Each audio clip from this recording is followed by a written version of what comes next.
Hey everyone, it's the Dungeon Miser back again. Time for the final installment of the Fungi mini-series. Today I'm going to look at two more classic fungi monsters that deserve more time in your game, the Phycomid and the Basidironds. This episode will be a double whammy because not only will you be able to make monsters, but this episode will also show you how to make harmless fungi scatter terrain with just a little modification.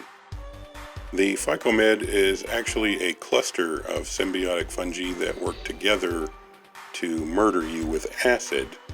So this monster will be composed of several forms. For the center mass, I need a few cotton swabs. Make sure you get the kind with plastic sticks instead of paper when you make this one. Snip a few swabs off the plastic stem at various lengths and set those stems aside. I'm going to use 3 swab tips per mini, but how many you use is up to you. For the next part, we're going to be playing with fire, so I suggest sitting outside to do this one like I am. I'm going to take a votive candle and a straw to make the next fungi. To do that, I rotate the straw about 2 to 3 inches above the flame and let the heat warp the end of the straw for a few seconds. You can see it makes nice organic shapes, and I can snip the straw off at whatever length I want to make more.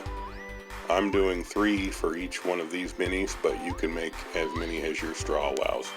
When those are done, it's time to make the acid nozzles. This is the same technique as the one for the straw fungus, but this time I'm using the plastic stems from the swabs.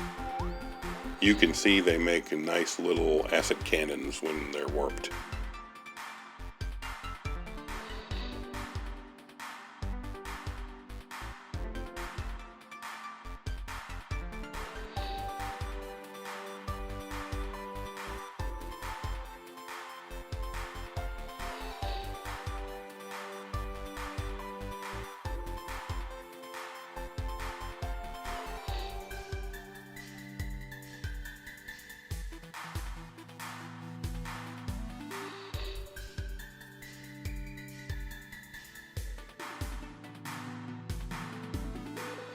The last fungus is the easiest. I just take some split peas and glue those around the base to finish the look.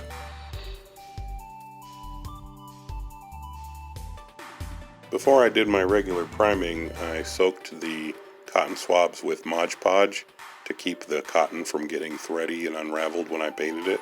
When it dries, it's like textured plastic and perfect for painting. And that's it. A regular coat of primer and paint, and they're ready for the battlefield. These things are deadly and deadly cheap. Just 1 penny for the base and a penny for the art supplies. So 2 pennies each, or 50 for $8. Next up is the Basidirond. This friendly chap is a walking swap fungus that prefers blood for food and spews hallucinogenic spores. So that's nice. For the body, I'm using half of a plastic Easter egg that's kind of on the small side. For the inside of the egg, I'm making more of those fungi I made from melting straws. This time I want to replicate the honeycomb-like cells that some fungi have. So to get that look, I pack a couple dozen of the straw fungi that I make into the egg bottom and secure them with really generous amounts of hot glue to replicate slimy liquids. For the tentacles it uses to walk around with, I'm using 3 dinosaur butts. Just the butts. I picked 3 similar dinos from a cheap set and snipped the tails off, saving the buttless dinosaurs for a later project.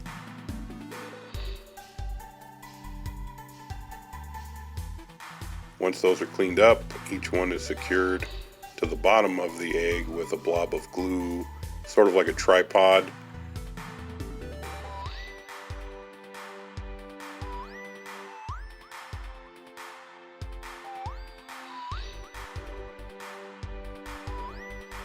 And then the whole bit gets covered in glue for some more slime.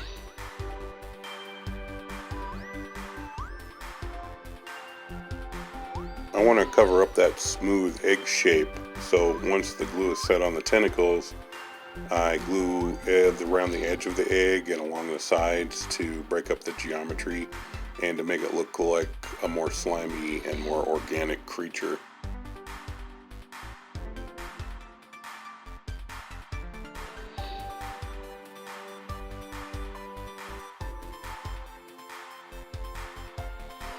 Finally, I bent a few paperclip wires into curly fronds and glued them inside the honeycomb.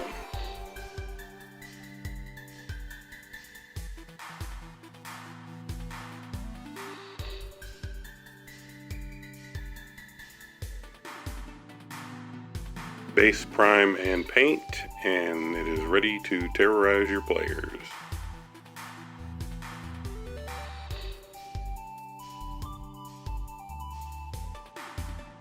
Two pennies for the egg, 6 pennies for the Dinobots, a penny for the base, and a penny for the art supplies.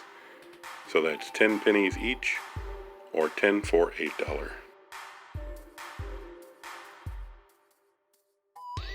There you go, 2 more fungi to add to your collection. Besides monsters, it would be very easy to modify these techniques and mix and match these components to crank out scatter terrain for your caves. You can put a straw fungi and a few peas around a stalagmite, a cluster of swabs growing from a slimy patch of mold, have some swab stems sprouting from a bone pile, etc., etc.